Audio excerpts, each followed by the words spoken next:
Hey, hello and welcome once again. This reflects and in this video I'll be showing you another background manipulation. It's nothing special. Just show you on what ends you can go with the files you have at hand and how you can make use of them if you have them at hand. Manipulation, once you know how to remove your background, once you know how to remove your background perfectly, you will know how to remove blemishes from your background and you also know how to retain the shadow in your pictures. The other will be very easy for you to do. The other will just be object placement, which is very easy unlike the rest. The background remover and the background cleaning, that comes with a lot of stress. So if you want to learn how to do all that, how to remove background perfectly, how to remove blemishes from background, and also how to smoothen the background to this extent, there are other videos. I will drop the link down in my description. You can go and watch them there. But in this video, I will be showing you how to bring in all these files and add them into Photoshop. I will be dropping two of the files for you guys to download for free. If you want the full pack, they are available in my store. You can actually go and get them there. Or you can get a video course of mine which I created on how to get all these files yourself, how to download them yourself instead of buying from others, how to get the files yourself and download now or in the near future whenever you need them. Whenever you have a concept on edge, you just want to work on the concept, something just came in your head, you can just go to the site and download both the PNG, the overlay, so on and so forth. So no further ado, let's jump into business. So here's the before of our picture. Here's what our picture look like. Very rough. So and here is what I did. I I cleaned the background. I smoothened the background. I retouched the picture. So that's what brought us to this stage. So from here, that's where we're going to continue from here. So the next thing I did is that I brought in an overlay. Which I have over here. And also I decided to change the background color sometime, but I later removed the color because it doesn't go with what I need. So you can switch the background color as you like. There are also video on that too. You can use any background color you want for your pictures, any color at all. Very easy to use. Just your hue and saturation alone is ready to do the job for you. So let me just delete that. Let me delete that. So let me just load this one I talked about right now, which is this. It gave us a straight line at the back. I think you all know what this means, right? So it gives the line. If your background is perfectly placed on the floor, you actually tend to get this line in the studio. So if you don't have that, you can actually use an overlay to do that, which will look perfectly fine. So let's start bringing in the files we'll be using right now. So now let's take a peek of what we want to do. So here's what we want to bring in. We want to bring all these files in. So let me start with the box over here. Just have to go to my file manager and get it out. Go to my file manager where it's located. I'll look for it.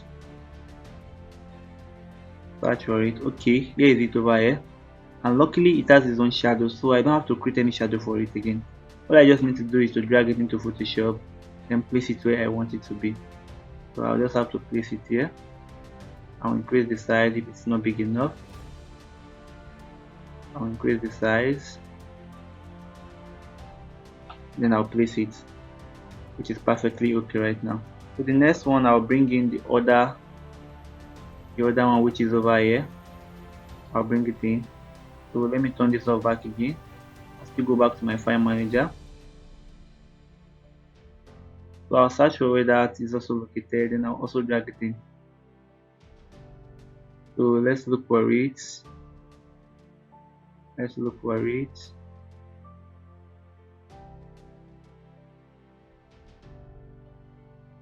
Okay, here is it over here. So just have to drag it to my Photoshop. Wait for it to load up. I adjust it till I see fit. Then I increase the size. You can see right now. But unlike the first one, this does not have a shadow. So I just have to create a shadow for it. So for me to do that, I'm going to click below it. Then I'll create an empty layer below it. This time around, I'll be using my polygonal lasso tool. Then I'll draw some straight line close to it. You can see, I'll draw it close to it. You can see right now. So here's where I'm going to fill the shadow. So once the selection is being made for me, I'll just have to right click on it Then I'll click on fill, click on color, then I'll still make sure the color is on black. I'll click on my OK. Ctrl D to deselect. You can see right now I can leave it this way, but I would love to feather it a little bit. So I'll just have to click on, just go to my filter. Under filter I'll click on blur, then I'll click on Gaussian blur.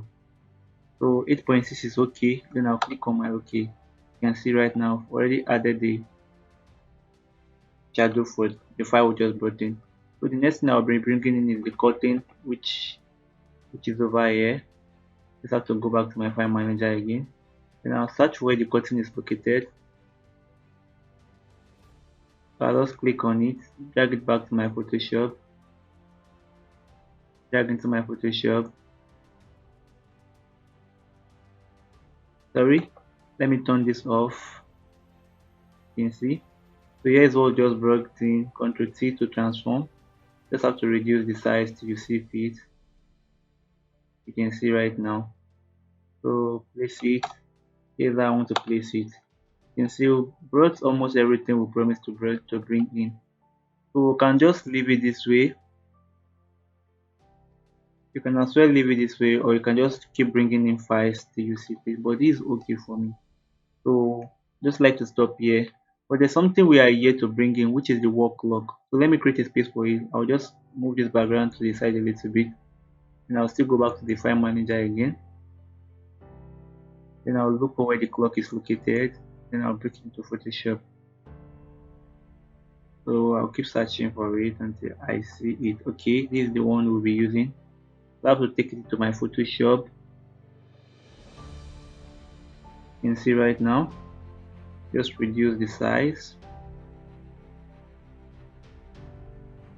You can see, reduce the size. You have to click on your OK. So this time around, let's just reduce the opacity a little bit so that it's going to, the background is going to reflect on it. As you can see, click on our OK. Then we are good to go. We're done with our manipulation. The next thing is for we to start color grading.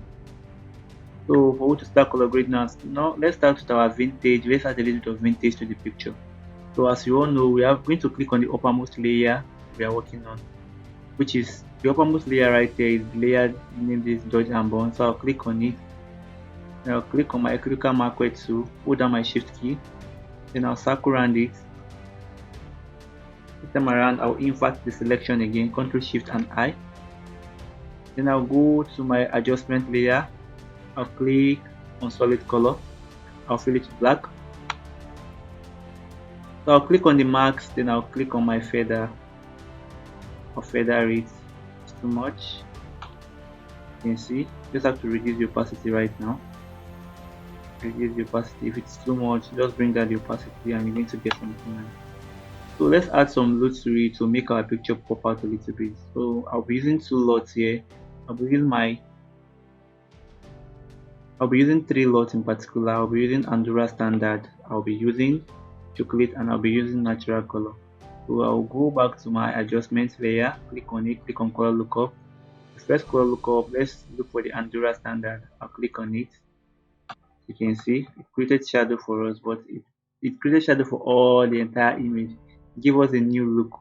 We just have to reduce the opacity. Let's bring it down. Let's bring it down. Okay, this time around I'll pick up my second load, go back to my adjustment layer again, click on color lookup. This time around go to my natural color, look for where it is, natural color, then I'll click on it. You can see the lot is okay also, but it's a little bit too much also. I'll still bring down the opacity, turn it down, and as well leave our manipulation this way. We actually have something nice there. The skin looking nice.